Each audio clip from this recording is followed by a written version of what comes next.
আচ্ছা, একটি শেরওয়ানি ধোলাই এবং ইস্তারি করতে কত টাকা নিয়ে থাকেন আপনারা? ওই জানি না, আব্বাই জানে।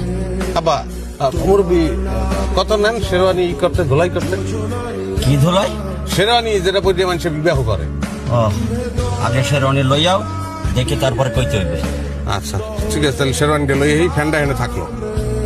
পান্ডা লইয়ে যাও, বড় জিনিস মই রাহি না। চমৎকার কথা বলছেন, আমার ভালো লাগতে লাইক দিলাম, কিন্তু এটা পরের না, এটা আমার নিজের ফ্যান। একটা কথা বলি, কিছু মনে করি না, সবাই দিয়ে সব কাজ করা ঠিক না। এই যে তারে দিয়ে এই কাজ আপনি করাইতেছেন, এটা কি ঠিক? আর আপনি যদি কই শাড়ি চুরি ফিন দিয়ে নাক ফুল লাগাইয়া এবার থাল বাসন না দেন, এটা কি ভালো দাইবে? ও বেটা, ওই যে বাজারের ভিতরে নতুন নাপিতের দোকানটা তোমার না? হ্যাঁ হ্যাঁ আমার। তাহলে নাপটা আমি ওইখানে যেই করো, এইখানে না। ও হয়, কাস্টমার তো হালাই, ভালো কথা বলছেন। ওই, জি এই ফ্যানটা লই যাও। জি, আরে ফ্যানটা লই যাইতে কইছি। ফ্যান হ্যাঁ। ঠিক